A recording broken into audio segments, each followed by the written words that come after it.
तो आज हम लोग श्रीमद् भागवतम प्रथम स्कंद और अध्याय 8 चैप्टर नंबर 8 का श्रवण करेंगे। और स्पेशली चैप्टर नंबर 8 में क्या है, महारानी कुंती की प्रार्थनाएं। बेसिकली श्रीमद् भागवतम में बहुत सारी प्रार्थनाएं हैं, और जैसा कि मैंने पहले बताया, Shrimad Bhagavatam is all about reciprocation. भक्त और भगवान के बीच प्रेममय संबंध, आदान प्रदान के बारे में विस्तृत रूप से अगर कहीं दिया हुआ है तो वो क्या है, श्रीमद् भागवतम है ना। तो श्रीमद् भागवतम का जो ये फर्स्ट कैंटो चैप्टर नंबर 8 है, इसमें महारानी कुंती की प्रार्थनाएं। जैसा कि आप सभी जानते हैं, महारानी कुंती क्या है, वसुदेव जो है, मतलब भगवान कृष्ण के पिता है ना, वसुदेव की सिस्टर है एक तरीके से। तो इस प्रकार से क्या उसको बोल सकते हैं, बुआ लगती है, भगवान कृष्ण की बुआ लगती है कौन, महारानी कुंती। और इन किन प्रकारेण भगवान श्री कृष्ण ने पांडवों को पूर्ण रूप से सुरक्षा प्रदान की, हर समय हर वक्त किया। क्यों? क्योंकि वो भगवान के भक्त थे। तो हम लोग देखते हैं भगवत गीता में क्या, कि भगवान बताते हैं मेरा ऐसा नहीं कि किसी के साथ पक्षपात है ना, हर कोई मेरे लिए समान इक्वल है। बट स्टिल पूरे भागवतम में देखेगा कि किस प्रकार से भगवान अपने भक्तों का पक्ष लेते हैं, है ना। क्योंकि स्वाभाविक रूप से भगवान माता पिता होने के नाते संसार के हर जीव को सब कुछ प्रदान करते हैं। लेकिन मैंने पहले भी एग्जाम्पल दिया है कि अगर मान लीजिए एक माता पिता के 10 पुत्र हैं, उनमें से दो जो है अपने माता पिता की बात मानता है, उनके आदेशानुसार चलता है, उनके इंस्ट्रक्शंस को बहुत ही अपने हृदय में स्थान देता है, तो स्वाभाविक रूप से, और उनकी सेवा करता है, मोस्ट इंपॉर्टेंट, अगर प्रेम करता है, सेवा करता है ना, चरण चरण दबाता है, समहाउ अदर प्रेम का आदान प्रदान उनके बीच होता है, तो उस दो से संबंध क्या होगा, माता पिता का ज्यादा होगा। और बाकी जो लोग हैं उनको माता पिता हर चीज प्रोवाइड करने का प्रयास करेंगे, बट स्टिल क्या है, अगर वो अपने दुनिया में व्यस्त रहते हैं, उनको माता पिता से उतना लगाव नहीं है, या फिर उनको तभी लगाव होता है जब कुछ चाहिए होता है, तो स्वाभाविक रूप से वो अपने माता पिता के उतने करीबी, उनके हृदय के उतने नजदीक नहीं हो सकते। तो उसी प्रकार से भगवान अनंत कोटि ब्रह्मांड के पालक पोषक हैं, वो सबका संरक्षण करते हैं, लेकिन उनका स्पेशली ज्यादा करते कहीं ना, कि ये जो एक्चुअली भगवान से ही आता है गुण, किस प्रकार से माता पिता भी पक्षपात नहीं करते, लेकिन करते हैं। नहीं करते किस वे में, सबको सब कुछ देते हैं, लेकिन जहां बात आती है अपना हृदय रिवील करने की, है ना, तो स्वाभाविक रूप से किसके सामने करते हैं, जो उनसे प्रेम करता है। तो उसी प्रकार से गुण जो आता है माता पिता में, भगवान से ही आता है, कि भगवान सबको सब कुछ देते हैं, लेकिन अपने भक्तों का पक्ष तो अवश्य लेते हैं, है ना। तो इस प्रकार से ये जो महारानी कुंती की प्रार्थनाएं हैं, ये बहुत सुंदर प्रार्थनाएं हैं। और सबसे बड़ी बात क्या है कि जैसे आप सभी यहाँ माताएं हैं, है ना, तो आप इसको बहुत अच्छे से समझ सकती हैं अगर उचित भाव से समझा जाए। तो महारानी कुंती की प्रार्थनाओं को बहुत ही भावपूर्वक आप अपने जीवन में उतार भी सकती है ना। लेकिन इसमें कुछ जो स्टार्टिंग है वो किस प्रकार से है, हम देखेंगे। इससे पिछले लेक्चर में हमने देखा क्या कि अश्वत्थामा ने क्या किया था, द्रौपदी के जो पांचों पुत्र हैं, है ना, उनको उन्होंने मार दिया। उसके बाद अस्त्र अस्त्र अस्त्र चले, और उसके बाद भगवान कृष्ण ने दंडित करने का प्रयास कर अश्वत्थामा को, लेकिन कंक्लूजन ये निकला कि ब्राह्मण पुत्र है, द्रोणाचार्य का पुत्र है, और द्रोणाचार्य की पत्नी कृपि जो है वो भी क्या हो जाएगी, अकेली पड़ जाएगी। और ये माँ जो द्रौपदी है, उनका क्या, माता द्रौपदी का भाव था किसी प्रकार से माता कृपि को किसी प्रकार का कष्ट ना हो, जिस कारण से उनके उनका संरक्षण हुआ अश्वत्थामा का, और उनको बस शक्तियों से रहित करके और उनका मुंडन करके ऐसा कुछ करके उनको भेज दिया गया। लेकिन अश्वत्थामा ने एक और लीला करी, जो इस चैप्टर में आता है कि किस प्रकार से उत्तरा, है ना, उत्तरा जो क्या है, अभिमन्यु की पत्नी है, उनके गर्भ में पांडवों का तरीके से बीज, है ना, जो आगे वंश को चलाएगा, है ना, वो उनके गर्भ में सुरक्षित था, परीक्षित महाराज, है ना। उनकी भी रक्षा का जो वृतांत आता है इसी चैप्टर में आता है ना। तो अभी हम लोग देखेंगे स्टार्टिंग से किस प्रकार से भगवान श्री कृष्ण युद्ध के बाद, जैसे मैंने पिछले क्लास में बताया था पूजा माता जी को, है ना, कि पहले कौन सी घटना घटी, तो यहाँ इस चैप्टर से कंक्लूजन निकलता है कि पहले क्या हुआ था, जो द्रौपदी के पुत्र हैं उनकी हत्या हुई, और उसके बाद फिर अश्वत्थामा ने दोबारा से ये कुकृत्य किया, जिसमें कि उत्तरा के गर्भ पर आक्रमण हुआ, है ना। तो यहाँ हम देखते हैं महारानी कुंती द्वारा प्रार्थना और तथा परीक्षित की रक्षा, ये चैप्टर का नाम है, चैप्टर नंबर 8 अध्याय 8। तो प्रारंभ कैसे होता है? सूत गोस्वामी ने कहा, तत्पश्चात पांडवगण अपने मृत मृत परिजनों की इच्छा अनुसार उन्हें जल दान देने हेतु द्रौपदी सहित गंगा के तट पर गए। स्त्रियां आगे चल रही थीं।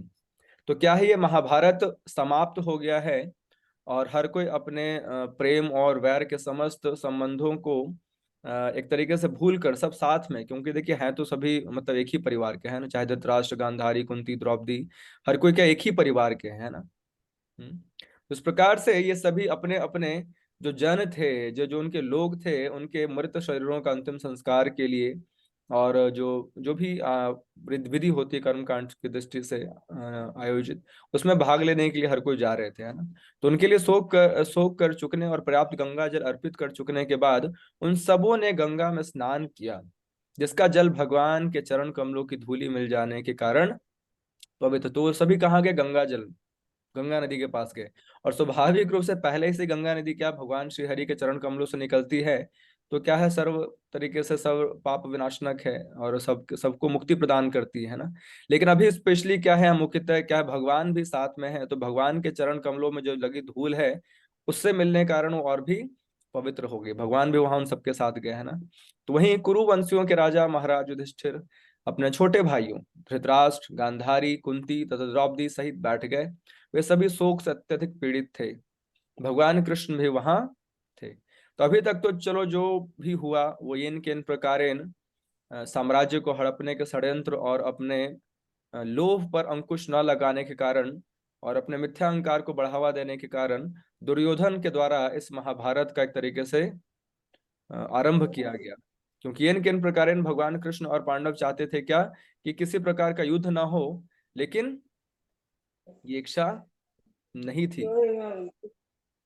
ये इच्छा दुर्योधन की नहीं थी किसी प्रकार का एक तरीके से सुलह निकले, है ना, बात बीच में बैलेंस्ड हो जाए, वैसा कुछ उनका विचार नहीं था। तो अंततः फिर जो महाभारत उसकी घोषणा की गई, है ना। तो सर्वशक्तिमान के कठोर नियमों तथा जीवों पर उनकी प्रतिक्रियाओं का दृष्टांत देते हुए भगवान श्री कृष्ण तथा सारे मुनियों ने समस्त स्तब्ध और शोकार्त जनों को ढांढस बंधाया। तो वहां जितने भी लोग थे सभी ने क्या किया, एक दूसरे को ढांढस दिया। क्योंकि वास्तविकता में जब घर पे किसी की मृत्यु हो जाती है और हर कोई बहुत ज्यादा दुख में, पीड़ा में, ग्लानि में, क्षोभ में होता है, तो उस समय वास्तविकता में बहुत ज्यादा ज्ञान के जो शब्द होते हैं वो काम नहीं आते हैं ना। उनको बस आवश्यकता होती है एक सहानुभूति की, एक प्रीति की। कोई व्यक्ति आए, उनके है ना, हाथ पे हाथ रखे, उनको गले मिले और उनको थोड़े शब्द ऐसे बोले जिससे कि उनको सहानुभूति मिले, है ना। थोड़े प्रेम भरे शब्दों की आशा होती है। तो यहाँ पर क्या कर रहे हैं, जो हमारे भगवान श्री कृष्ण हैं और जो भी वहाँ के ऋषि मुनि हैं, सभी क्या कर रहे हैं, किन प्रकार जो शोक से व्याकुल है, सभी कुरुवंशी और पांडव जन, ये सभी क्या कर रहे हैं, उनको वो ढांढस बांधने का प्रयास कर रहे हैं।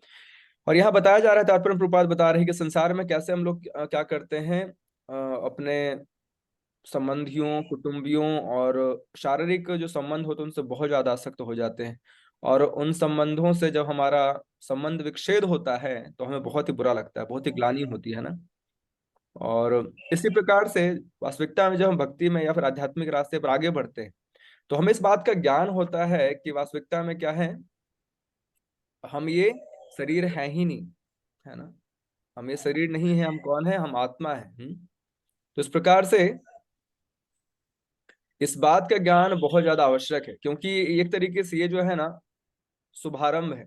आध्यात्मिक ज्ञान का शुभारंभ इस बात से होता है कि हम खुद को शरीर नहीं माने, हम खुद को आत्मा माने, है ना। लेकिन मानने से क्या कुछ होता है, इसका अनुभव आवश्यक है ना। मान तो हम लें कि भाई चलो हम आत्मा है, शरीर नहीं है, लेकिन जैसे शरीर को कुछ होता है, थोड़ा चोट लगे या फिर शरीर से संबंधित किसी व्यक्ति का हमसे दूर हो जाना हो, तो कितना हमें बुरा लगता है ना। तो इस प्रकार से हम केवल मान लें कि हम शरीर नहीं, हम आत्मा है, ये एक तरीके से बात तो यहाँ से शुरू होती है। अंत होती है कहाँ, इस बात के अनुभव पर कि हम शरीर नहीं है, हम आत्मा है और हम भगवान के नित्य सेवक सनातन अंश हैं, दास हैं, और मेरा कार्य केवल उनकी सेवा करना है। बाकियों की सेवा एज अ केयर टेकर, जिम्मेदारी के तौर पर, ड्यूटी के तौर पर, है ना। लेकिन अपना हृदय ठाकुर जी को देना है, क्योंकि वास्तविकता में वही परम सत्य और एकमात्र सत्य है। बाकी सारी चीजें क्षण भंगुर, क्षणिक है, उसका कोई शाश्वत या नित्य मूल्य नहीं होता है ना। तो इस प्रकार से सांत्वना देने का प्रयास कर रहे हैं सबको, लेकिन हर किसी के हृदय पर शोक की बहुत ही गंभीर बादल घिरे हुए हैं, क्योंकि एक दो लोगों की मतलब एक तरीके से जान नहीं गई ना। महाभारत में कितने लोग, 18 दिन युद्ध चला नॉन स्टॉप, और इस 18 दिन में इसी प्रकार से, ऐसी महाभारत थोड़ी नाम नहीं पर महाभारत है ना, द ग्रेट इंडियन वॉर, जिसमें कि बहुत सारे लोगों की जान गई। तो इसके बाद सभी बहुत ही हताश निराश थे, परेशान थे, चिंतित थे। तो इस प्रकार से बात आगे बढ़ती है।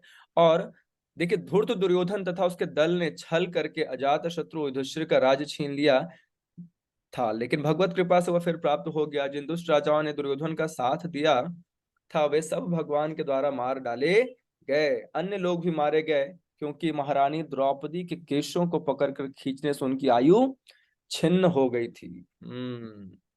देखिए यहाँ क्या बताया जा रहा है कि किस प्रकार से दुर्योधन ने तो साजिश रची थी कि किसी प्रकार से युधिष्ठिर महाराज का जो राज्य है उसको हड़प लिया जाए, क्योंकि वो पूरी तरीके से आसक्त थे कि ये जो राज्य है वो मेरा है, जबकि वास्तविकता में पांडु के जो पुत्र थे उनको राज्य मिलना चाहिए था। और धृतराष्ट्र महाराज को केवल कार्यकारिणी राजा के रूप में उनको स्थान दिया गया था। क्यों? क्योंकि उस समय पांडु जो थे उनका निधन हो गया था और उनके बच्चे छोटे थे, तो उस कारण से अंधा होने के बावजूद भी धृतराष्ट्र को क्या दिया था गया था, कार्यकारिणी राजा का उत्तरा एक तरीके से जिम्मेदारी सौंपी गई थी। लेकिन उसके बाद जो हुआ वो एक तरीके से कुलनाशक था। क्या कुलनाशक था? द्रौपदी का वस्त्र हरण और उनके केशों को पकड़ के जिस प्रकार से दुशासन ने खींच कर भरी सभा में लेकर आया है ना। तो ये समस्त शास्त्र है ना, बहुत स्पष्ट रूप से बताते हैं कि जिस घर में स्त्रियों का सम्मान नहीं होता या फिर उनको उचित व्यवहार नहीं दिया जाता, उचित स्थान नहीं दिया जाता, वो घर एक तरीके से क्या है, केवल प्रतीक्षा कर रहा है अपने प्रलय का या फिर अपने विनाश का, है ना। तो ये बहुत ही आवश्यक अंश बताया गया है, भाग बताया गया है, और स्पेशली वैदिक शास्त्रों में स्त्रियों को बहुत ऊंचा स्थान दिया गया। जैसे बहुत बार लोग बोलते हैं, अरे स्त्रियों को तो माया कहते हैं, स्त्रियों को तो नरक का द्वार बोलते हैं, है ना। लेकिन ऐसा नहीं है। देखिए, जैसे मैं बहुत बार बताता हूँ कि जैसे मिठाई है ना, तो मिठाई को आप गलत नहीं बोलते, है ना। हर कोई मीठा खाता है, स्वस्थ व्यक्ति मीठा खाता है, लेकिन इसको डायबिटीज है, शुगर है, उसके लिए मीठा खाने के लिए निषेध होता है।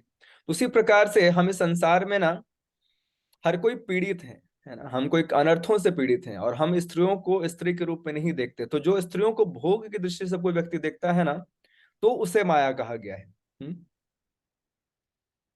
तो ये कहना कि स्त्री माया है या फिर स्त्री को एक तरीके से नरक का द्वार कहा गया, ये एक तरीके से इस तत्व को नहीं समझने के कारण है कि किस सापेक्ष में बोला गया है, किस रिलेटिव में बोला गया है ना। तो जो आध्यात्मिक रास्ते पर चलने वाले लोग होते हैं उनके लिए स्पेशली बताया जाता है, और सिर्फ पुरुषों को, इन स्त्रियों को ही बताया जाता है कि विपरीत जो लिंग के व्यक्ति हैं उनसे दूरी रखना। क्योंकि क्या है, अभी हम जिस धरातल पर हैं, भौतिक धरातल पर, वहां पर काम आकर्षण बहुत प्रबल होता है, और ये इनके इन प्रकार अगर किसी भी स्त्री पुरुष के अगर विपरीत लिंग के नजदीक जाते हैं तो क्या होता है, काम आकर्षण बढ़ता है।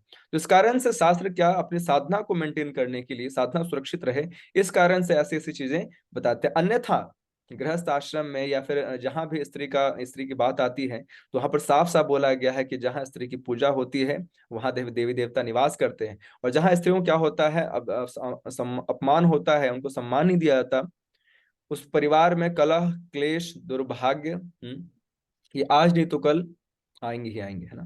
तो इस प्रकार से हम देखते हैं कि शास्त्र और पांच इंक्लूडिंग स्त्रियों को मिलाकर के पांच ऐसे जीव हैं या फिर ग्रुप्स कह सकते हैं जिनको कि संरक्षण की बात करता है, उन्हें संरक्षण आवश्यक है। पहला है, याद रखिएगा, शास्त्र बताते हैं कि ब्राह्मणों को संरक्षण देना चाहिए, जैसे है ना, ब्राह्मण क्षत्रिय वैश्य शूद्र। तो ब्राह्मण जो है एक तरीके से हेड हेड रिप्रेजेंट करता है, बुद्धि देता है ना, शास्त्रों के अनुसार ज्ञान देता है। क्षत्रियों का कार्य बाहुबल पे युद्ध करना और धर्म की रक्षा करना। तो किसी भी समाज में जब ब्राह्मण क्या होता है, सुरक्षित होता है, तो वह समाज को चलने के लिए दिशा निर्देश देता है। जैसे कि शरीर में हर किसी का अपना अपना योगदान है ना, लेकिन अगर मान लीजिए ये खराब हो जाए, है ना, तो पागल माना जाता है, व्यक्ति पागल माना जाता है, उसको विक्षिप्त माना जाता है, वो कुछ भी करता है, नाले में लेटा रहेगा, कुछ भी किसी पे प्रहार कर देगा, कुछ भी ऐसा कार्य करेगा जो सामान्य व्यक्ति नहीं कर सकता। उसी प्रकार से जब ब्राह्मण समाज में क्या होता है, ब्राह्मणों का उचित सम्मान नहीं दिया जाता है, फिर उनको उनको सुरक्षा प्रदान नहीं की जाती है, तो ज्ञान का क्षय होता है, ज्ञान बताने वाले नष्ट हो जाएंगे, तो क्या होगा, समस्त समाज अज्ञान के अंधकार में डूब जाता है, और वैसे ही कार्य करता है इस प्रकार से कोई पागल व्यक्ति कार्य करता है ना। तो इस प्रकार से ब्राह्मणों की सुरक्षा अनिवार्य बताई गई है। दूसरा बताया जाता है गौ, गौ माता, जो कि भगवान को बहुत प्रिय है, और अपार्ट फ्रॉम दैट भगवान जो गौ माता, हमें समस्त देवी देवता भी विराजमान होते हैं। तो इस प्रकार से गौ का संरक्षण भी आवश्यक बताया जाता है। देखिए शास्त्रों में ना सभी पशुओं के प्रति दया की बात की गई है, लेकिन गौ का विशेष स्थान है ना। किसी के भी मल को आप अपने घर में नहीं लगा सकते, इवन कि इंसान भी मल त्यागने के बाद उसको नहाने का या शुद्ध होने का शास्त्र संस्तुति करते हैं। लेकिन अगर कोई गाय है तो गाय के मल मूत्र का और उनके द्वारा प्राप्त हर चीज को बहुत ही विशेष स्थान दिया गया है ना। तो इस प्रकार से गौ का संरक्षण बहुत आवश्यक होता है। गौ बहुत सीधी सादी भोली भाली भी होती है ना, इसलिए उसको माँ का स्थान दिया जाता है, और उनका वात्सल्य भी होता है, बिल्कुल माँ के जैसा ही होता है। वो सब कुछ मैंने एक छोटा सा कहीं फोटो या वीडियो देखा था, तो एक गौ माता लेटी हुई थी और उनके स्तन से हर कोई दूध पान कर रहा है। कुत्ता भी पी रहा था, हिरन भी पी रहा था, गाय का जो बछड़ा वो ही पी रहा था, है ना। और इंसान तो पीते ही तो इस प्रकार से जो गौ माता होती हैं बहुत ही संरक्षण प्रदान करती हैं। तो हमारा भी क्या ये धर्म बनता है कि गौ माता को संरक्षण प्रदान करना। लेकिन कलयुग का प्रभाव इतना प्रबल है कि हम दूध तो चाहते हैं लेकिन गौ माता नहीं चाहते। हम थैली तो चाहते हैं, है ना, किसी प्रकार से हमें थैली मिल जाए, लेकिन गौ का संरक्षण, गौ पालन, गौ सेवा, इन सब चीजों पर हम ध्यान नहीं देते हैं। तो ये एक तरीके से ये भी वैसा ही है जैसे कि यहाँ बताया जा रहा है कि स्त्री के अपमान से क्या हुआ, स्वाभाविक दुर्भाग्य आ गया। तो ये जो गौ वंश की सुरक्षा नहीं करना, या फिर उनको इन किन प्रकार इस कलयुग में तथाकथित बहुत सारे मतलब यातनाओं से गुजरना पड़ता है, तो इस कारण से ये समझिए भी क्या है, एक तरीके से दुर्भाग्य को बुलावा है। आज नहीं तो कल क्या होगा, ये विनाश का कारण बनेगा ही बनेगा। तो हम लोग क्या गौ नहीं पालना चाहते, हम तो हम दो हमारे दो और बहुत बहुत एक दो कुत्ते पाल लो, इससे ज्यादा हम कुछ नहीं करते हैं ना। विक्की पेट भी रखना चाहते हो, छोटे कुत्ता बिल्ली, है ना, कुछ कुछ ऐसा रखते हैं, बट कभी भी हम गौ पालन के और हमारा ध्यान नहीं जाता है ना। जबकि वास्तविकता में हम दूध किससे प्राप्त करते हैं, गौ माता से करते हैं। तो पहले लोग गौ पालते थे, लेकिन अब क्या गौ पालन बिल्कुल समाप्त हो चुका है। तो ये भी एक तरीके का क्या है, कलयुग का प्रभाव है और विनाश का कारण है। तीसरा आता है स्त्रियों की सुरक्षा। स्त्रियों की सुरक्षा के बारे में बताया किस प्रकार से स्त्रियों की सुरक्षा नहीं होने पर भी कलह, क्लेश, दुर्भाग्य और हर तरह के संपत्ति का ह्रास होता है। चौथा है बालक, जो छोटे बच्चे होते हैं, और पांचवा वृद्ध। ये दोनों एक कैटेगरी में आते हैं, बच्चे और वृद्ध। बच्चे और वृद्ध ऐसे होते हैं जो आश्रित होते हैं, और एक तरीके से कहा जाता है जब व्यक्ति वृद्ध हो जाता है तो बालक के समान ही हो जाता है ना। उसको संरक्षण की आवश्यकता पड़ती है, वो ज्यादा बात नहीं कर पाता, कम बोलता है ना, शांत रहता है, चुप रहता है। और ये इनके इन प्रकार अगर परिवार के जन उनसे आकर प्रेम से बात करते हैं, उसको अच्छा लगता है। मान लीजिए कोई बच्चा है, उसको घर को व्यक्ति आकर प्रेम से बात कर ही ना, वो कैसा फील करेगा। बच्चों के साथ क्या होता है, इन्वॉल्व होना पड़ता है ना, खेलना पड़ता है, ले ले ले ले ले ले ले ले, क्यों करते रहते हैं, क्यों, बच्चों को अच्छा लगता है, आपको भी अच्छा लगता है। उसी प्रकार से वृद्ध लोग होते हैं, उनको भी एक समय के बाद इस बात की इच्छा होती है कि मैंने अपना जीवन पूरा परिवार को दे दिया, और अंत समय में क्या है, मेरे कम से कम परिवार के लोग, बाहर के लोग तो चलो नहीं प्रेम व्यवहार करते हैं, लेकिन अंत समय में मेरे परिवार के लोग कम से कम मुझसे प्रेम व्यवहार करें, है ना। तो इस प्रकार से ये पांच जो हैं, ब्राह्मण, गौ, स्त्री, वृद्ध और बालक, इनको पांच को क्या होती है, संरक्षण की आवश्यकता होती है। लेकिन यहाँ बताया जा रहा है कि इस प्रकार से दुर्योधन ने क्या किया, दुशासन ने क्या किया, द्रौपदी के वस्त्र हरण किया, उसके बाद भी उनके केशों को घसीट घसीट कर के लाने के कारण क्या हुआ, उनकी आयु छिन्न हो चुकी है ना। और आगे बताया जा रहा है भगवान कृष्ण ने महाराज युधिष्ठिर से तीन श्रेष्ठ अश्वमेध यज्ञ संपन्न कराए, और इस तरह उनकी पवित्र ख्याति 100 यज्ञ करने वाले इंद्र की तरह ही सर्व दिशाओं में फैल गई। फिर भगवान श्री कृष्ण ने सात्विक, अब क्या हुआ इसके बाद में, भगवान श्री कृष्ण जो है अपनी यात्रा कहाँ जाने की, द्वारका जाने की तैयारी कर रहे हैं, किस प्रकार से अब मैं द्वारका को प्रस्थान करूं। तभी क्या होता है, देखिए माता उत्तरा आती है, उत्तरा को तेजी से उनको आते हुए देखा। और क्या हो, उत्तरा क्या कह रही है, है बहुत सुंदर सुंदर प्रार्थनाएं हैं। देखिए ये भी उत्तरा क्या प्रार्थना कर रही है, इस श्लोक को आप भी याद कर सकते हैं। पाहि पाहि महायोगिन देव देव जगतपते, नान्यम त्वदभयम पश्ये यत्र मृत्यु परस्परम। उत्तरा ने क्या कहा, हे देवाधिदेव, हे ब्रह्मांड के स्वामी, आप सबसे महान योगी हैं, कृपया मेरी रक्षा करें, क्योंकि इस द्वैतपूर्ण जगत में मुझे मृत्यु के पास से बचाने वाला आपके अतिरिक्त अन्य कोई नहीं है। इस प्रकार से बताया जा रहा है कि आपके अलावा और अन्य कोई भी नहीं है जो मेरी इस समय रक्षा कर सके। क्यों, ऐसा क्या हुआ है? तो बता रहे हैं, हे प्रभु आप सर्वशक्तिमान हैं, एक दहकता हुआ लोहे का बाण मेरी ओर तेजी से आ रहा है। मेरे प्रभु, यदि आपकी इच्छा हो तो यह मुझे भले ही जला दे, लेकिन यह मेरे गर्भ को जलाकर गर्भपात ना करे। हे प्रभु कृपया मेरे पर इतना अनुग्रह करे, है ना। तो इस प्रकार से हम देखते हैं क्या कि जो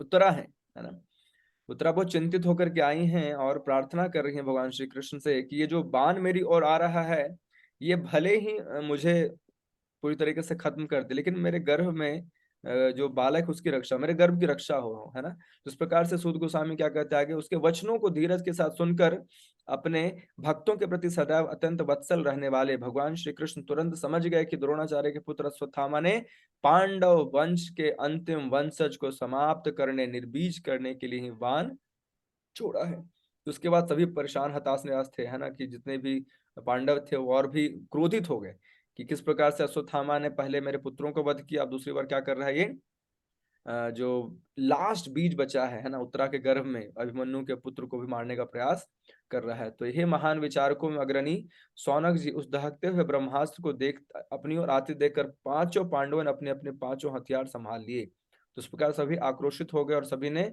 अपने अस्त्र तैयार कर लिए किसी प्रकार से उनकी रक्षा करने के लिए। लेकिन सर्वशक्तिमान भगवान श्री कृष्ण यह देखकर उनके अनन्य भक्तों पर जो पूर्ण रूप से उनके शरणागत थे, महान संकट आने वाला है, उनकी रक्षा के लिए तुरंत ही अपना सुदर्शन चक्र चलाया।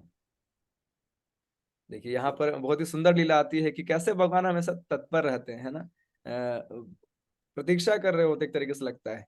और ये सेम ऐसी कथा आती है क्या, श्रीमद् भागवतम में, जब महाराज अम्बरीश के पीछे दुर्वासा मुनि ने शाप दिया या फिर उनके पीछे किसी राक्षस को छोड़ दिया, तो इस प्रकार भगवान श्री कृष्ण का जो सुदर्शन है वो आकर के दुर्वासा मुनि के पीछे पड़ गया और उनको तीनों लोक में दौड़ाया, भगवान को कहीं भी स्थिरता प्रदान नहीं हुई, उनको कोई भी संरक्षण देने वाला नहीं मिला। तो फाइनली वो भगवान के पास जाते हैं और भगवान बोलते हैं जो सुदर्शन है वास्तविकता में उस पर मेरा अधिकार है ही नहीं, सुदर्शन तो मेरे भक्तों की संरक्षा सुरक्षा के लिए है ना, जब भी किसी भक्त पर आपत्ति विपत्ति आती है तो मेरा सुदर्शन स्वाभाविक रूप से अपने कर्तव्य का पालन करता है। तो आपने जिसके प्रति अपराध किया है उनसे जाकर क्षमा याचना कीजिए, तब आपकी सुरक्षा होगी, है ना।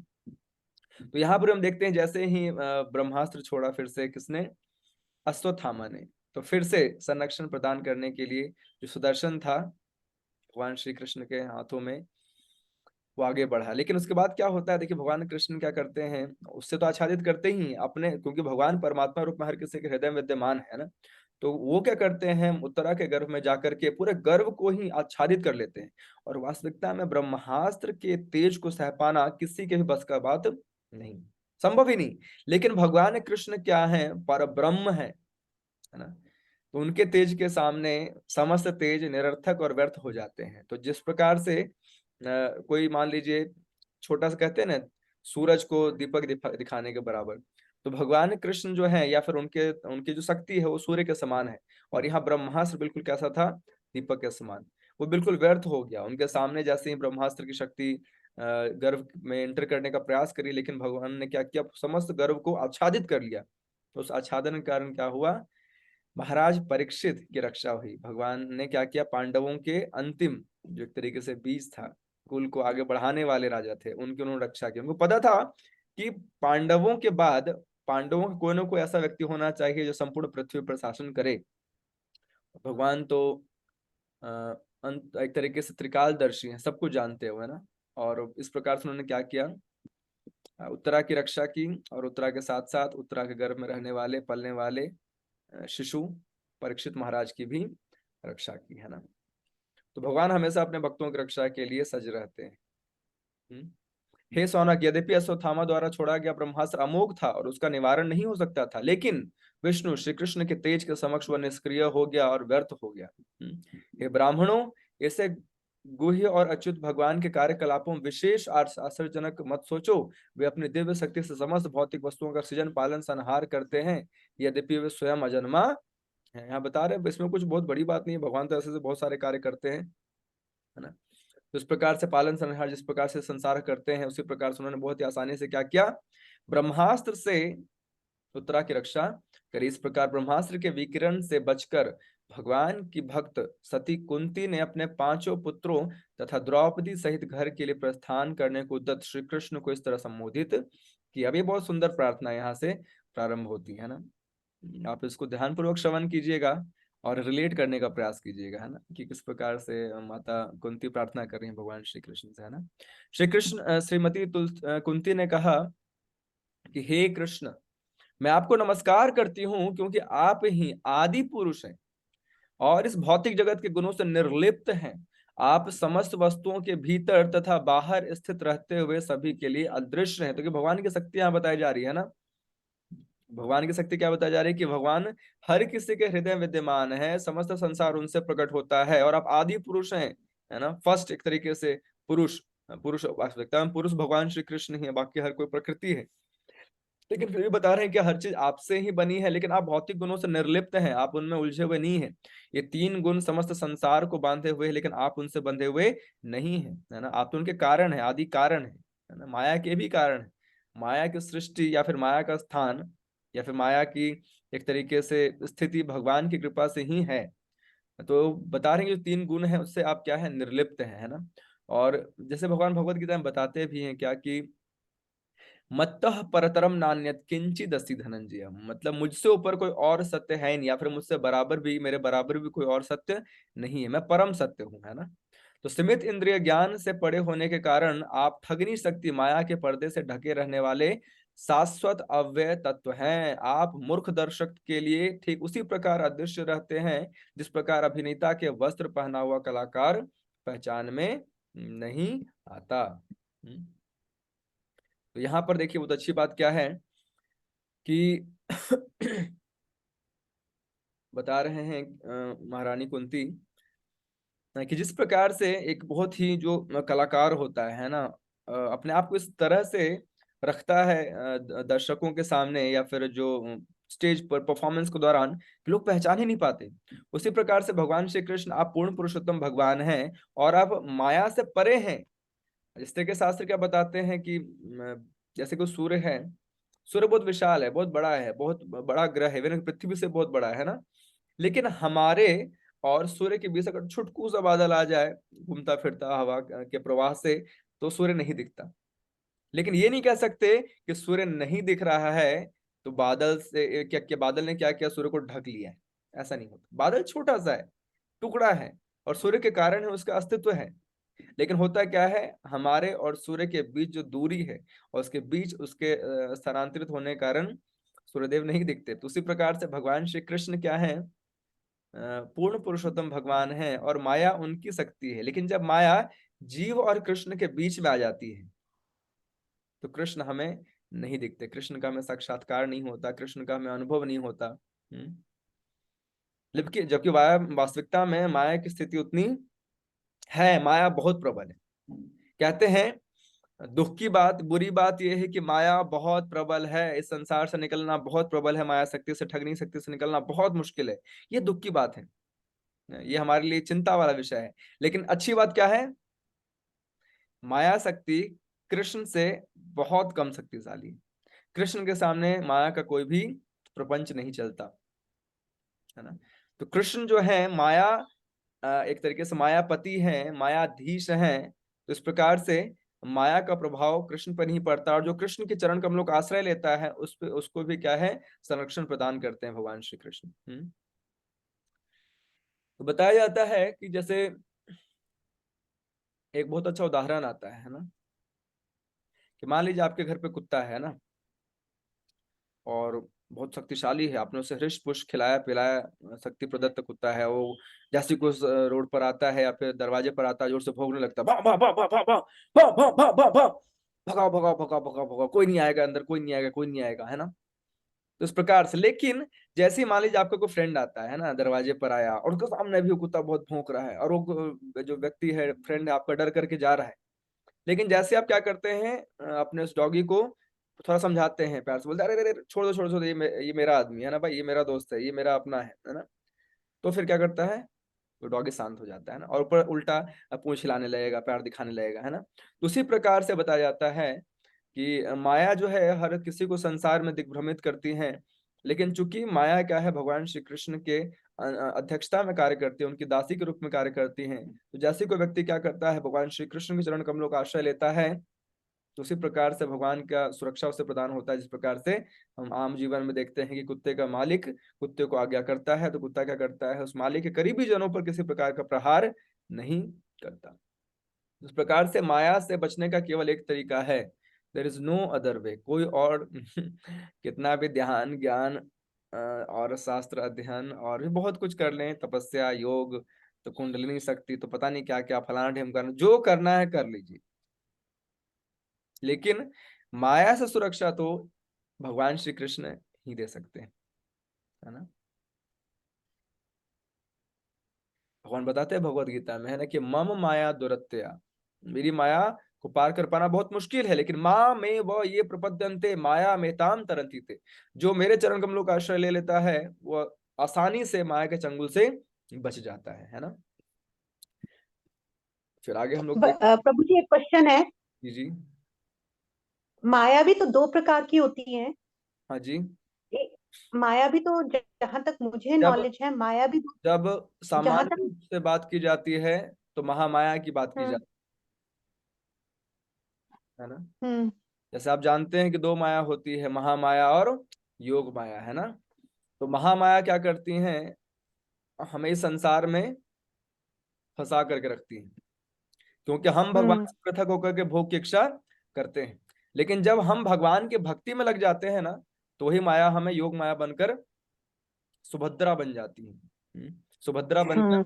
हमें भगवान की सेवा में लगाती हैं। अन्यथा क्या करती है, महामाया बनकर, जो माँ दुर्गा है वो महामाया है। जैसे माँ दुर्गा को स्थान मिला, मैंने शायद पहले बताया भी था कि दुर्ग का मतलब होता है किला, और इस भौतिक जगत को जेल के बराबर माना गया, किला के बराबर माना गया, है ना।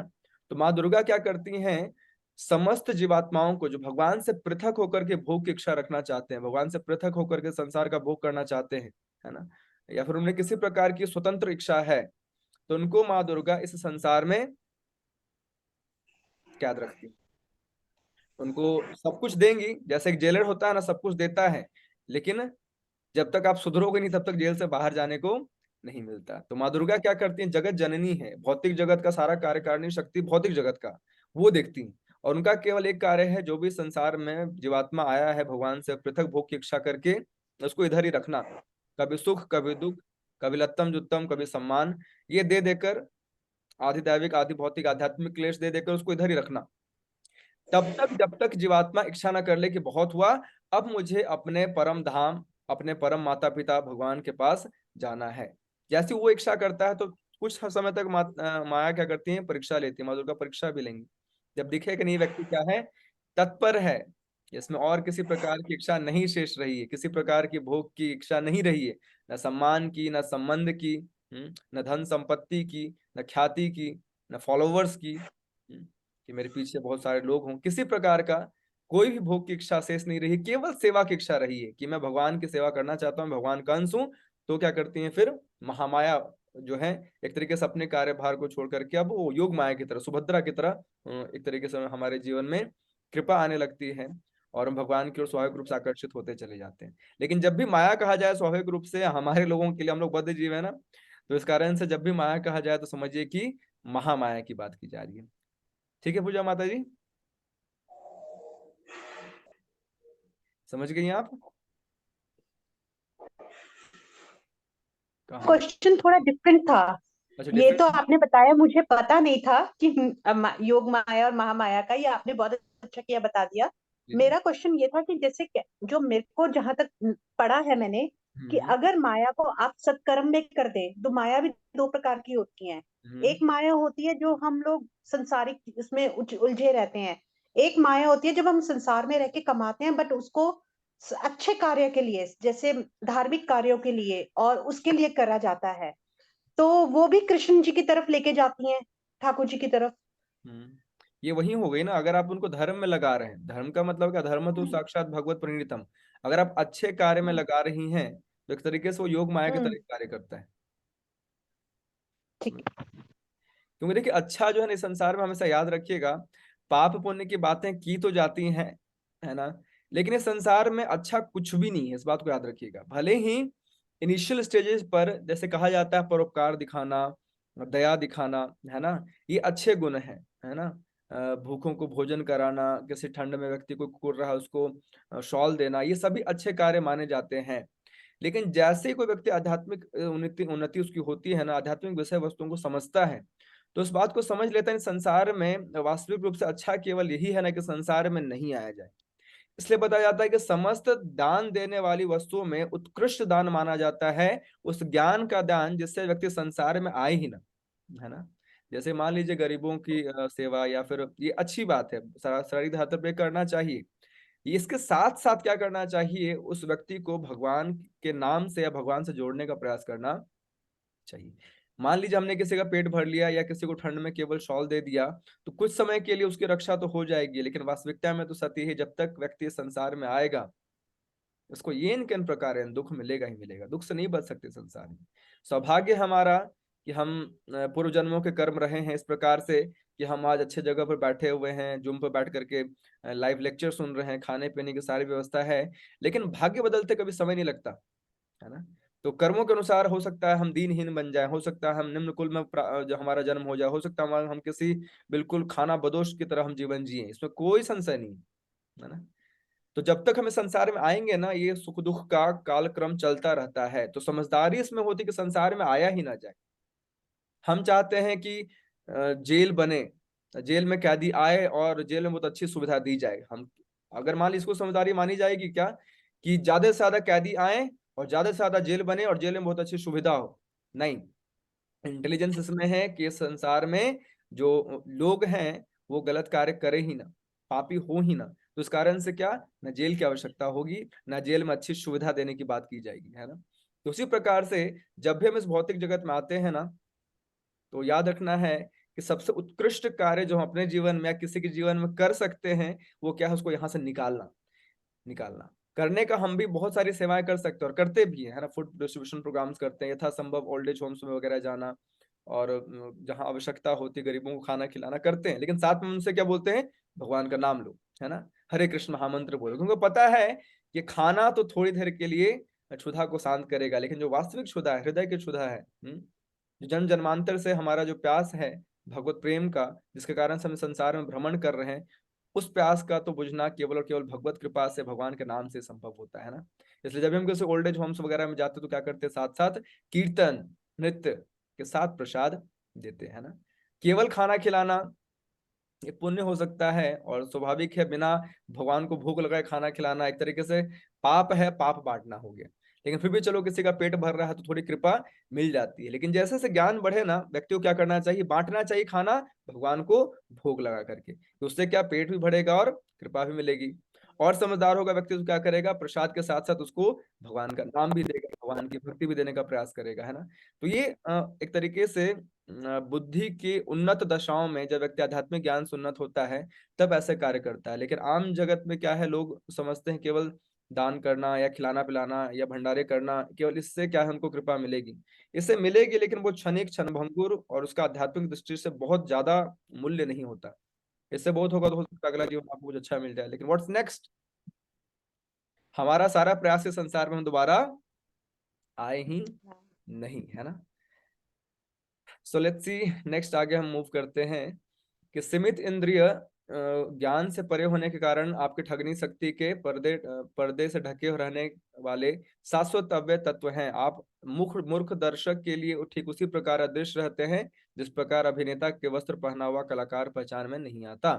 आप उन्नत अध्यात्मवादियों तथा आत्मा एवं पदार्थ में अंतर करने में सक्षम होने से शुद्ध बने विचारकों के हृदयों में भक्ति के दिव्य विज्ञान का प्रसार करने के लिए स्वयं अवतरित हुए। तो फिर हम स्त्रियां आपको किस तरह पूर्ण रूप से जान सकती हैं? अब देखिए यहाँ पर माता कुंती ना अपनी स्थिति के अनुसार बताती हैं। क्या बताती हैं कि भाई मैं तो स्त्री हूँ। कितने कितने ध्यानी ज्ञानी जो अपना सब कुछ संसार छोड़ करके आपको प्राप्त करने के लिए बहुत प्रयास करते हैं, वो भी आपको आसानी से प्राप्त नहीं कर पाते। मैं तो क्या स्त्री हूँ, घर परिवार में रहने वाली और घर के बहुत सारे दैनिक कार्यों में लगे रहने वाली, अपने परिवार के बीच रहने वाली एक ऐसी स्त्री जिसका बहुत ही कम ध्यान महत्व चीजों में जा पाता है। तो मेरे लिए संभावनाएं बहुत कम है, लेकिन अगर आप कृपा करेंगे तो कुछ हो सकता है। और यहाँ देखिए कितने सुंदर सुंदर ये प्रार्थनाएं हैं, आप लोग इसको याद रखना। मैं आपको बोल रहा हूँ जो चैप्टर है बहुत इंपॉर्टेंट है, स्पेशली स्त्रियों के लिए बहुत इंपॉर्टेंट है ना। तो आप सभी इसको चैप्टर नंबर 8 को, इस पीडीएफ जो मैंने फॉरवर्ड किया उसको जरूर रखिएगा सेव, है ना। इसमें और देखिए क्या है कि कृष्णाय वासुदेवाय देवकी नंदनाय च नंद गोप कुमाराय गोविंदाय नमो नमः, इतने इतने अलग अलग नामों से क्या कर रही है माता कुंती, उनको उच्चारित कर रही है कि अतः मैं उन भगवान को सादर नमस्कार करती हूँ जो वसुदेव के पुत्र हैं, है ना, और देवकी के लाडले हैं, नंद के लाल हैं और वृंदावन के अन्य ग्वालों एवं गौवों तथा इंद्रियों के प्राण बनकर आए हैं। देखिए यहाँ पर जो नाम बताए जा रहे हैं ना, ये बहुत ही, आप इसको ध्यान पूर्वक देखिएगा कि कहते हैं कि भगवान के नाम दो प्रकार के होते हैं, एक मुख्य नाम, एक गौण नाम, या फिर एक प्राथमिक और एक उसको बोल सकते हैं secondary, primary and secondary kind of. तो जैसे कुछ लोग होते हैं बोलते हैं परमात्मा, है ना, या फिर मालिक, या फिर पालक, या फिर संहारक, है ना। ये जो शब्द है ना, ये गौण नाम में आते हैं भगवान के। इनसे भगवान के जो मुख्य एक तरीके से गुण है वो इसमें प्रकट नहीं होते। परमात्मा या भगवान या फिर पालक संहारक, ये नाम भगवान को उतने पसंद, भगवान को वो नाम पसंद आते हैं जिनसे उनके भक्तों के साथ उनके संबंध का पता चले। जैसे यहाँ सभी नाम कैसे हैं, देवकी नंदनाय च नंद गोप कुमाराय गोविंदाय नमो नमः। तो सभी नाम क्या कर रहे हैं, वासुदेव के पुत्र, देवकी के लाडले, नंद के लाल, वृंदावन वासियों के प्रिय। तो इस प्रकार से ये जो नाम होते हैं इसको मुख्य नाम बताया जाता है ना। तो ऐसे नाम को उच्चारण करने से भगवान को ज्यादा आनंद प्रदान होता है, भगवान को ज्यादा आनंद मिलता है। तो हमें ऐसे नामों का उच्चारण ज्यादा करना चाहिए। देखिए आगे और बोला जा रहा है क्या, नमः पंकज नाभाय नमः पंकज मालिने नमः पंकज नेत्राय नमस्ते पंकज जांघ्रे। अब यहाँ देखिए समस्त उनके अंगों की तुलना पंकज मतलब कि जो वो है कमल, कमल के पुष्प से की जा रही है ना। तो बताया जाता है इस संसार में वास्तविकता में किसी चीज की भी तुलना भगवान से नहीं की जा सकती, क्योंकि भगवान का शरीर दिव्य है और बहुत ही सुंदर है। लेकिन वर्णन आता है कि भगवान जो है इतने दयालु कृपालु हैं कि जब कोई व्यक्ति इस संसार के सर्वोत्कृष्ट चीज की तुलना भगवान से करता है तो भगवान उसको एज अ प्रार्थना, है ना, ले लेते हैं, गुणगान के रूप में ले लेते हैं। लेकिन सत्य तो यह है कि संसार की किसी भी चीज की तुलना भगवान से नहीं की जा सकती। भगवान दिव्य धरातल पर है, भगवान का सौंदर्य अपूर्व है। भगवान के सौंदर्य इस संसार की किसी व्यक्ति वस्तु या फिर स्थिति से तुलना करके नहीं बताई जा सकती। लेकिन अभी भगवान इतने दयालु हैं कि हमारे द्वारा की गई इन तुलनाओं को, इन एनालॉजीज को किस प्रकार से भगवान का हम बताते हैं कि बादल के समान, क्या भगवान कृष्ण का रंग बादल के समान। तो भगवान कृष्ण का जो कलर है, face, I mean complexion, that is totally transcendental, Divya है। लेकिन हाँ, अब हमारे लिए संसार में हमने देखा क्या है, बादल देखे हैं, बारिश देखा है, कमल के फूल देखे हैं, है ना, चिड़ियों को चहचहाते देखा है, पक्षियों को देखा कलरव करते हुए ना। तो इस प्रकार से जब से सबसे सुंदर चीज होता है ना, उसका लोग क्या करते हैं संसार में, उससे तुलना करके भगवान कृष्ण का गुणगान करते हैं। तो भगवान इतने दयालु हैं क्या कि हमें उन गुणगान को भी, हमारे उन प्रार्थनाओं को स्वीकार करते हैं। तो यहाँ क्या बताया जा रहा है, जिनके उदर के मध्य में कमल पुष्प के सदृश गर्त है, जो सदैव कमल पुष्प की माला धारण करते हैं, जिनकी चितवन कमल पुष्प के समान शीतल है और जिनके चरणों में कमल अंकित है, उन भगवान को मैं सादर नमस्कार करती हूँ। इस प्रकार से आगे और गुणगान बढ़ता है, और हे ऋषिकेश, इंद्रियों के स्वामी तथा देवों के देव, आपने दीर्घ काल तक बंदी गृह में बंदनी, अब बता रहे हैं किस प्रकार से आपने जो है अपनी माता देवकी को और वसुदेव की रक्षा करी, और उसके बाद मुझे भी और मेरे सहित समस्त पांडु पुत्रों को हमेशा हमेशा हमेशा हमेशा रक्षा किया हमारा, है ना, हमें सुरक्षा प्रदान किया है आपने, है। हे कृष्ण, आपने हमें विषाक्त भोजन से, है ना, जैसे भीम को क्या दिया गया था, जहर, विषाक्त भोजन से, भीषण अग्निकांड से, लक्षागृह में समस्त पांडवों सहित माता कुंती को जलाने की साजिश की गई थी, मानव भक्षियों से कितने सारे राक्षसों को भेजा गया था, दुष्ट सभा से, उस मंत्रिमंडल से जहां पर द्रौपदी के साथ इतना बुरा व्यवहार किया गया है ना, तो वनवास काल के कष्टों से तथा महारथियों द्वारा लड़े गए युद्ध से बचाया है। यहाँ क्या माता कुंती याद करें किस प्रकार से आपने बचाया, और अंत में बता रहे हैं कि अब आपने हमें अश्वत्थामा के अस्त्र से भी बचा लिया है। और ये जो प्रार्थना है ना बहुत सुंदर, ये जो लास्ट में देखिए यहाँ लिखा हुआ है ना, विपदः संतुतः शाश्वत तत्र जगत गुरु भवतो दर्शनम यत् स्याद पुनर्भव दर्शनम। इसमें क्या बताया जा रहा है कि मैं चाहती हूं कि सारी विपत्तियां बार बार आए जिससे हम आपका दर्शन पुनः पुनः कर सकें, क्योंकि आपके दर्शन का अर्थ यह है कि हमें बारंबार होने वाले जन्म मृत्यु को नहीं देखना पड़ेगा। तो यहाँ देखिए कितनी सुंदर बात कही गई है ना कि ये माता कुंती जो है प्रार्थना करें कि सारी विपत्तियां बार बार आए, हम बोलते हैं ना आए, हैं? सुख संपत्ति घर आवे, कष्ट मिटे तन का, बोलो जय जगदीश हरे, हरि बोल, ये हम है। तो माता कुंती क्या बोल रही है, विबुधः संतुता तत्वत तत्र तत्र जगत गुरु, शाश्वत तत्र तत्र जगत गुरु। क्या है कि आए, बार बार आए, क्योंकि उनके आने का मतलब क्या है, हम आपका स्मरण करेंगे, आपको याद करेंगे, और जो व्यक्ति आपको याद करता है वो दोबारा इस संसार में नहीं आता। भगवान का दर्शन करने का मतलब या फिर भगवान का स्मरण करने का मतलब है कि आपको संसार में दोबारा नहीं आना पड़ेगा। भगवान बोलते हैं जन्म कर्म च मे दिव्यम एवं यो वेति तत्वतः त्यक्त्वा देहम पुनर्जन्म न एति मामेति स अर्जुन, कि जो मेरे दिव्य जन्म और कर्म को समझ लेता है, जान लेता है, वो दोबारा इस संसार में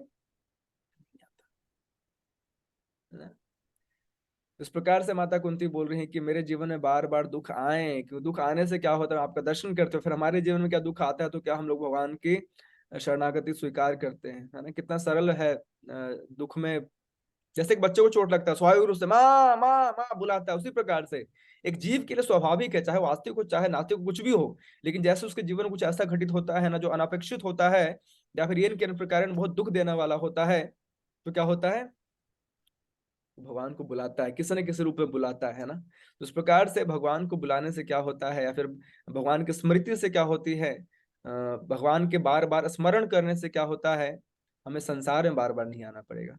तो हमें यही प्रार्थना करना चाहिए कि जीवन में कुछ भी हो भगवान का स्मरण बना रहे, भगवान हमें किसी प्रकार से भगवान को विस्मृत न करते। इसलिए प्रभुपाद बोला करते थे, we should always remember Krishna and never forget Krishna. तो नाम जप करते हैं, साधना करते हैं, ग्रंथों का अध्ययन करते हैं, भागवत सुनते हैं, भागवत पढ़ते हैं, तो उसमें बिल्कुल भगवान का स्मरण होना चाहिए। और नेवर फॉरगेट कृष्णा कब नहीं भूलना चाहिए, जब भौतिक कार्य कर रहे हैं, जैसे संसार में गए हैं, लोगों से मिल रहे हैं, अपने बिजनेस के लिए कहीं गए हैं, मीटिंग कर रहे हैं, या फिर शॉपिंग के लिए कहीं गए हैं, मार्केट गए हैं, कहीं गए हैं, है ना, जहाँ पे कि प्रत्यक्ष रूप से हम भगवान के किसी भी चीज के वस्तु के साथ नहीं हमारा संपर्क है, तो भी उस समय क्या भगवान की स्मृति हमारे मन में होनी चाहिए, हमारी बुद्धि में होनी चाहिए। तो इसलिए बताया था कभी भी भगवान को भूलना नहीं चाहिए और भगवान का हमेशा स्मरण रखना चाहिए। हे प्रभु, आप सरलता से प्राप्त होने वाले हैं, लेकिन केवल उन्हीं के द्वारा जो भौतिक दृष्टि से अकिंचन है, जो सम्मानित कुल, ऐश्वर्य, उच्च शिक्षा तथा शारीरिक सौंदर्य के द्वारा भौतिक प्रगति के पथ पर आगे बढ़ने का प्रयास लगे रहते हैं, वह आप तक एकनिष्ठ भाव से नहीं पहुंच पाते, है ना। ये भी कितनी सुंदर देखिए प्रार्थना है। बताया जा रहा है कि किस प्रकार से इस संसार में हम लोग देखते हैं कि हमें बहुत अभिमान होता है ना, इस संसार में हर कोई दिखाना चाहता है, सहमत हैं आप, है ना, जिसके पास अच्छा शरीर है चाहे वो स्त्री या पुरुष, वो दिखाना चाहते हैं, Sholay Sholay six pack abs, या फिर स्लिम बॉडी, जीरो फिगर, या फिर किसी के पास बहुत सारा धन है, वो धन दिखाते हैं, है ना, गाड़ियों में चलेंगे, बड़ी बड़ी गाड़ियों में चलेंगे, इस प्रकार से चलेंगे कि उनके अलावा इस रोड पर कोई और है ही नहीं। या फिर किसी के पास ख्याति है बहुत ज्यादा, तो उनका देखिए किस प्रकार से कोई नेता कोई पॉलिटिशियन कुछ है भी नहीं, अगर नॉर्मल विधायक एमएलए इधर का भी है, तो वो भी जब आएगा ना तो उसके आगे पीछे 10-20 गाड़ियां और बैनर, और लोग अपने खिड़कियों से बाहर निकल निकल कर नेताजी का गुणगान कर रहे हैं ना। तो इस प्रकार से हर किसी को अच्छा लगता है, उसके पास जो है वो दिखाया जाए, संसार को दिखाया जाए हम कितने प्रभावशाली व्यक्ति, हमारे पास कितना सर्वगुण संपन्न ऐश्वर्य, हमारे पास कितना अच्छा सुंदर शरीर है, हमारे पास कितने अच्छे संबंध है, हमारे पास कितनी अच्छी ख्याति है, हमारे पास कितना धन संपत्ति है हमारे पास। लेकिन वास्तविकता में ये गुण नहीं है जो भगवान को आकर्षित करते हैं। भगवान अकिंचन वृत्ताए हैं। जब हमें ये बात समझ में आती है कि वास्तविकता में मेरा यहाँ कुछ नहीं, मेरा यहाँ कोई नहीं, और ये दीनता हमारे हृदय में कम से कम, जरूरी नहीं कि हम गरीब हों, वेल गरीब है तो अच्छा है, क्योंकि गरीब भगवान को पुकार सकता है विरह में। जो धनी है या फिर उसको समस्त सुख है किसी प्रकार का, एटलीस्ट शारीरिक या धरातल पर कोई दुख नहीं है, तो एक प्रकार से उसके लिए दिक्कत होता है ना। जैसे हमारी माता जी, पूजा माता जी बता रही थी, है ना, कि फार्म हाउस के तरफ जो मोस्टली लोग हैं वो अपना कंफर्ट जोन में, like eating sleeping mating defending, आहार निद्रा भय मैथुन, ये अच्छे से चल रहा है, तो किसी प्रकार के भगवान की आवश्यकता उनको नहीं होती, है ना। धर्म पूजा पाठ भक्ति भगवत ज्ञान गीता भागवत संकीर्तन से उनका कुछ खास लगाव नहीं होता, है ना। क्यों, सब कुछ है, वाई वरी, किस बात की समस्या। समस्या है तो सौभाग्य है, तो समस्या हमें भगवान की तरफ प्रेरित करते, तो आज नहीं तो कल उनके जीवन में भी आएंगे ही। मैं प्रार्थना नहीं कर रहा, बस बता रहा हूँ कि संसार को दुखालय ऐसे नहीं बोला गया। आप कहीं भी किसी रूप में प्रकट लें, चाहे आप अत्यधिक धनी संपन्नवान कुल में भी क्यों न जन्म लें, आज नहीं तो कल दुख के सागर में आपको गोते लगाने ही पड़ेंगे। और अगर लगाने पड़े ये सौभाग्य होगा, आज नहीं तो हो सकता अगले जीवन में लगाने पड़े, लेकिन लगाने तो पड़ेंगे। और जिस जीवन में दुख के सागर में गोते लगाने पड़ेंगे वो जीवन हमारा अच्छा होगा। क्यों? क्योंकि हमें भगवान की तरफ प्रेरित करेगा। क्योंकि अत्यधिक सुख संपन्नता, अच्छे संबंध, अच्छे ठाठ बाट विलासितापूर्ण जीवन, ये हम भगवान की तरफ कभी प्रेरित नहीं करते, है ना, ध्यान ही नहीं जाता।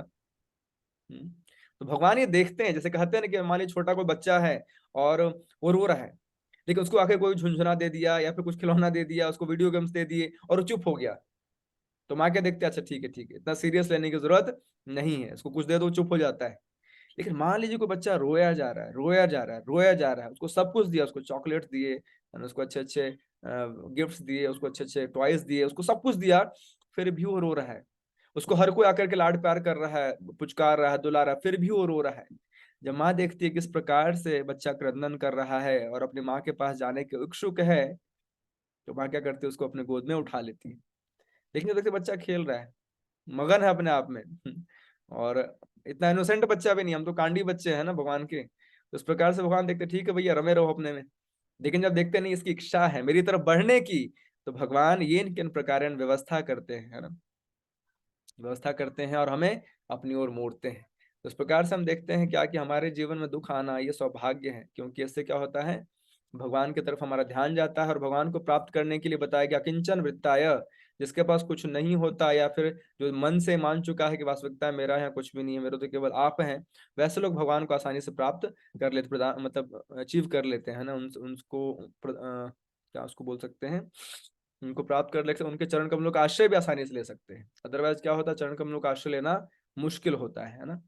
और बताया जा रहा है कि मैं निर्धनों के धन आपको नमस्कार करती हूँ। यहाँ बताया गया नमो अकिंचन वित्ताय, अकिंचन वित्ताय, जिसके पास कुछ नहीं है, निर्धनों के धन है भगवान। आपको प्रकृति के भौतिक गुणों की क्रियाओं प्रतिक्रियाओं से कोई सरोकार नहीं, आप आत्मतुष्ट हैं, अतएव आप परम शांत और अद्वैतवादियों के स्वामी कैवल्यपति हैं। इस प्रकार से गुणगान किया जा रहा है, हे भगवान, मैं आपको आपको शाश्वत समय परम नियंत्रण आदि अंत से रहित तथा सर्वव्यापी मानती हूँ। आप सबों पर समान रूप से दया दिखलाते हैं। जीवों में जो पारस्परिक कलह है वह सामाजिक मतभेद के कारण है, आप सब पे क्या करते हैं, अपनी कृपा दिखाते हैं। लेकिन हे भगवान, आपकी दिव्य लीलाओं को कोई समझ नहीं सकता, क्योंकि वे मानवीय प्रतीत होते हैं और इस कारण भ्रामक हैं। ना तो आपका कोई विशेष कृपा पात्र है, ना ही कोई आपका अप्रिय है, यह केवल लोगों की कल्पना है कि आप पक्षपात करते हैं। देखिए फिर से वो बात आ गई है ना कि क्या है, भगवान देखिए इस प्रकार से मानवीय लीलाएं करते हैं। भगवान की लीलाएं कैसी हैं, मानवीय हैं। दिखने में ऐसा लगे कि सामान्य व्यक्ति के जैसा आचरण कर रहे हैं, लेकिन ना जी ना, वो दिव्य हैं। और भगवान की लीलाओं को समझने के लिए जब तक व्यक्ति शुद्ध भक्ति के धरातल पर नहीं आता, तो भगवान को समझ पाना बहुत मुश्किल है। हे विश्वात्मा, यह सचमुच ही चकरा देने वाली विडंबना है कि आप निष्क्रिय रहते हुए भी कर्म करते हैं और प्राण शक्ति रूप तथा अजन्मा होकर भी जन्म लेते हैं। भगवान तो अजन्मा है, कहते हैं ना, भगवान अजन्मा है फिर भी जन्म लेते हैं। ये भगवान की लीला है, देख रहे हैं, है ना। भगवान अकर्म मत एक तरीके से समस्त निष्क्रिय बताया जा रहा है कि हाँ, सभी कर्मों से परे हैं लेकिन फिर भी कर्म करते हैं। हम्म? भगवान के कार्यकलाप बिल्कुल आम व्यक्ति जैसे प्रतीत होते हैं लेकिन आम नहीं है। स्वयं पशुओं, मनुष्यों, ऋषियों और जलचरों के मध्य अवतरित होते हैं। सचमुच ये चकरा देने वाली बात है। हे कृष्ण, जब आपने कोई अपराध किया था तो मतलब यशोदा ने जैसे ही आपको बांधने के लिए रस्सी उठाई तो आपकी व्याकुल आंखें अश्रुओं से डबडबा गई, जिससे आपकी आंखों का काजल धुल गया। यद्यपि आपसे साक्षात काल भी भयभीत रहता है फिर भी आप भयभीत हैं। यह दृश्य मुझे मोहग्रस्त करने वाला लगता है। हम्म। देखिए कितनी सुंदर लीला बताई जा रही है ना, कि किस प्रकार से हम देखते हैं कार्तिक महीने में दीपदान करते हैं ना, तो बहुत सुंदर लीला आती है किस प्रकार से माता यशोदा ने भगवान कृष्ण को बांधने का प्रयास किया। और रुदंताम मुहुर्नेत्रा युग्माम मृजांताम, रुदंताम मुहुर्नेत्रा युग्माम, रो रहे हैं, रुदन कर रहे हैं, कांप रहे हैं, जैसे बच्चे छोटे छोटे कांपते नहीं ऐसे कांप रहे हैं, और उनकी आंखों से जो काजल लगे वो सारे गिर रहे हैं, आंख काला करके ऐसे बैठे हुए हैं। तो बिल्कुल सामान्य बालक जिस प्रकार से रोता है अपने माँ के भय से, उस प्रकार से भगवान कृष्ण रो रहे हैं। तो कितने चकरा देने वाली बात है कि जिसके सामने साक्षात काल भी भयभीत होता है, वो भगवान कृष्ण माँ यशोदा के एक तरीके से लाड प्यार का और भय से उनसे भयभीत हो रहे हैं, उनके जो डांट डपट से या फिर उनके छड़ी दिखाने से भयभीत हो रहे हैं। इसको सच में इसको देख कर कोई भी महान से महान व्यक्ति भी दिग्भ्रमित हो जाए कि कैसे भगवान पूर्ण रूप से मुक्त होकर के भी इस प्रकार से भक्तों के हाथों बंधे रहते और कठपुतलियों की तरह नाचते हैं, है ना। फिर आगे बताया जा रहा है कि कुछ कहते हैं कि अजन्मा का जन्म पुण्यात्मा राजाओं की कीर्ति का विस्तार करने के लिए हुआ है, और कुछ कहते हैं कि आप अपने परम भक्त राजा यदु को प्रसन्न करने के लिए जन्मे और आप उसके कुल में उसी प्रकार प्रकट हुए जिस प्रकार मलय पर्वत में चंदन होता है। तो बताएं, इस भगवान बहुत सारे कुलों में आते हैं उनको उसकी ख्याति बढ़ाने के लिए, या फिर उनमें किसी ने कुछ ऐसा तप किया, भगवत प्राप्ति के लिए साधन किए। जैसे जितने भी हैं देवकी या वसुदेव, उन्होंने बहुत तपस्या की है भगवान को अपने पुत्र रूप में प्राप्त करने के लिए। ऐसे ही भगवान के प्रकट नहीं हो जाते, है ना। है ना। तो इस प्रकार से अलग अलग कुल या फिर अलग अलग माता पिता जो हैं उनका सम्मान बढ़ाने के लिए भगवान क्या करते हैं, अलग अलग जगह प्रकट होते हैं। और यहाँ पर बता रहे हैं कि राजा यदु को प्रसन्न करने के लिए आप इस कुल में प्रकट हुए। अन्य लोग कहते हैं कि चूंकि अब वसुदेव और देव के दोनों के लिए, दोनों ने आपके लिए प्रार्थनाएं की थी, अतएव आप उनके पुत्र रूप में जन्मे हैं। निस्संदेह आप अजन्मा हैं फिर भी आप देवताओं का कल्याण करने तथा उनसे ईर्ष्या करने वाले असुरों को मारने के लिए जन्म स्वीकार करते हैं। अलग अलग चीजें बता रहे हैं कि अलग अलग लोग आपके जन्म का अलग अलग कारण बताते हैं, लेकिन क्या है कि आप अजन्मा होकर भी किन प्रकार इस धाम पर प्रकट होते हैं। कुछ कहते हैं कि जब ये संसार भार से बोझिल समुद्री नाव की भांति अत्यधिक पीड़ित होता है और आपके पुत्र ब्रह्मा ने प्रार्थना की, तब आप कष्ट का समन करने के लिए अवतरित हुए। सारे कारण है वास्तविकता में, भगवान के आने को एक कारण नहीं होता, लेकिन सही मिलकर के ये परम कारण बनता है। और वो कोई भी कारण हो, भगवान आ रहे हैं, ये सबसे बड़ी बात है ना। चाहे ब्रह्मा जी ने प्रार्थना किया हो या देवकी और माता देवकी और वसुदेव जी ने प्रार्थना किया अपने पुत्र के रूप में, या फिर यदु का सम्मान बढ़ाने के लिए भगवान कृष्ण आ रहे हैं। सबसे बड़ी बात है कि आ रहे हैं, भगवान इस धराधाम पर आ रहे हैं। हम कौन है, किस योग्य हैं, हमारी क्या स्थिति है जो भगवान इस धरती पर आए हैं। अनंत कोटि ब्रह्मांड के स्वामी, जगदीश्वर, लोकेश्वर, महेश्वर, हाँ, गोलोक धाम में निवास करने वाले भगवान इस धरती पर आते हैं।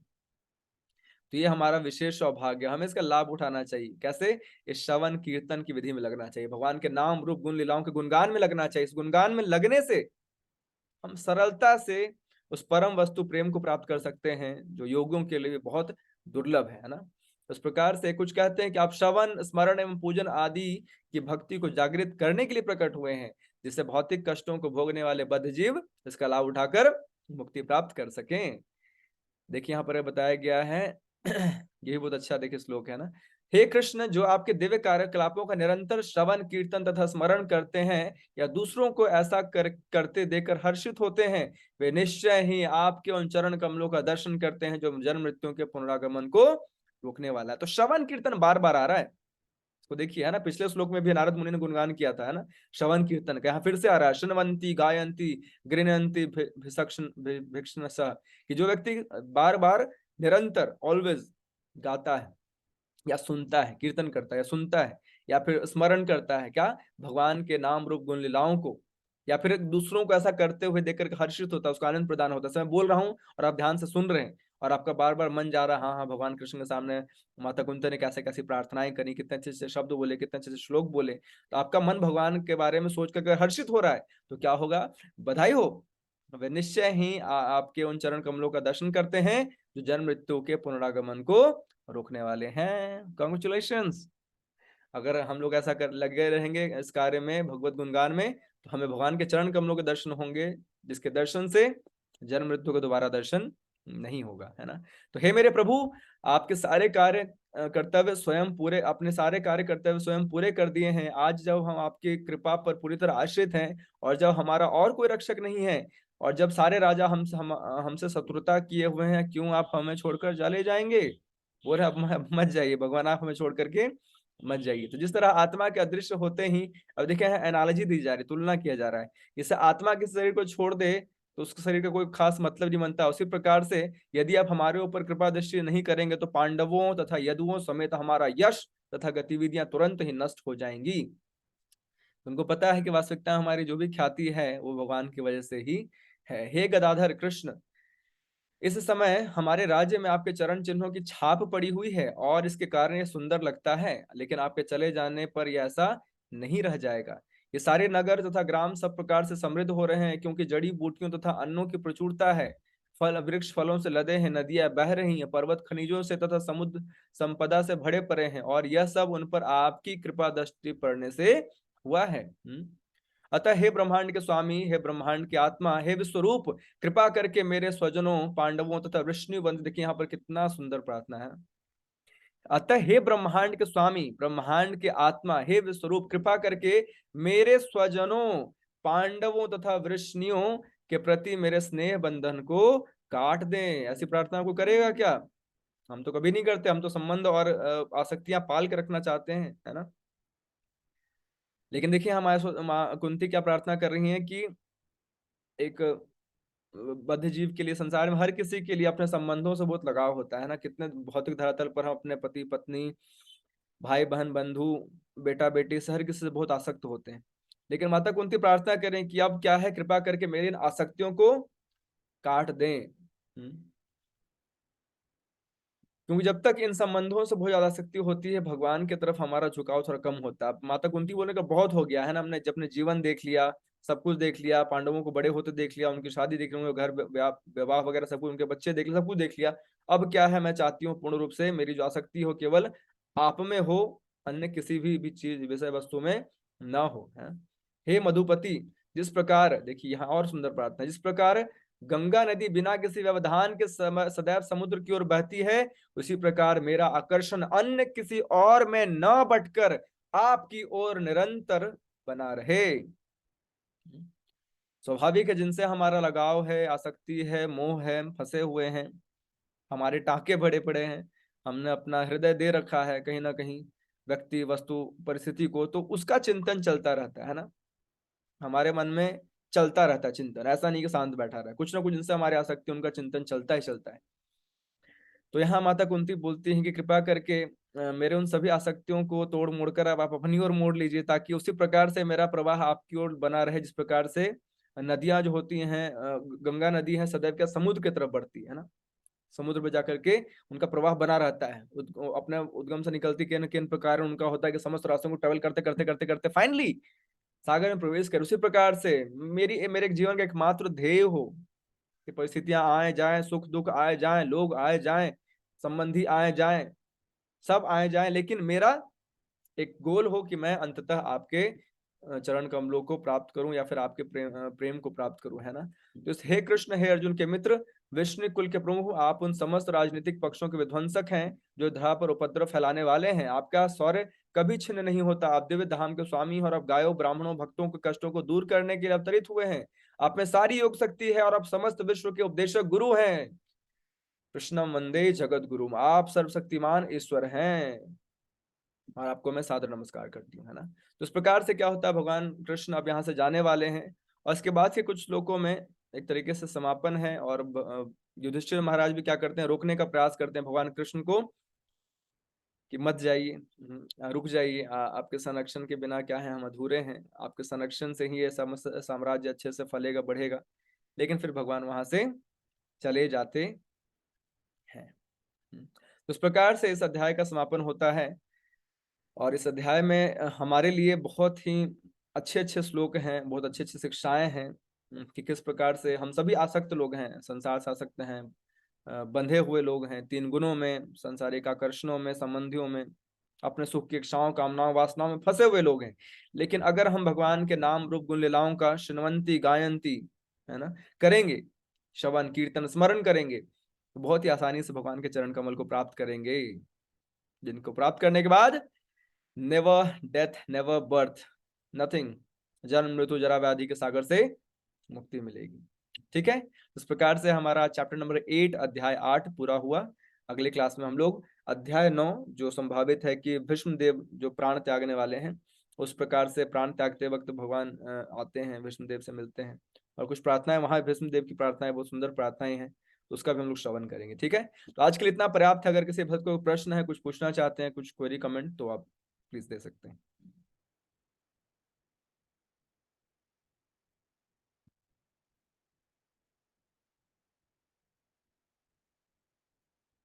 नो, तो आज के लिए इतना पर्याप्त है। आप लोगों से मैं बार बार निवेदन कर रहा हूँ, don't take it as a just Bhagavat Katha, हाँ जी चलो बैठ गए सुन लिए, ऐसे जाया था, हाँ, तो चले गए, नहीं, ऐसा नहीं। आप इसको ध्यान पूर्वक सुने, ध्यान पूर्वक श्रवण करें, और उसके बाद उसको जाके पढ़ने का प्रयास करें। आपको पीडीएफ फॉर्मेट में भेज रहा हूँ, है ना, हो सकता है आप लोगों के पास बुक्स ना हो, है तो अच्छी बात है, रेयर किसी के पास होंगी, मेरे ख्याल से 2 भक्तों के पास है, बाकियों के पास नहीं है, इसलिए मैं आपको पीडीएफ फॉर्मेट में भेज रहा हूँ चैप्टर वाइज। तो इसे आप प्लीज पढ़ने का प्रयास कीजिए, है ना। ठीक है, हरे कृष्णा। ग्रंथराज श्रीमद् भागवतम की जय, जगत गुरु शिल प्रभुपाद की जय, निताई गौर प्रेमानंदे, हरि हरि बोल, हरे कृष्णा।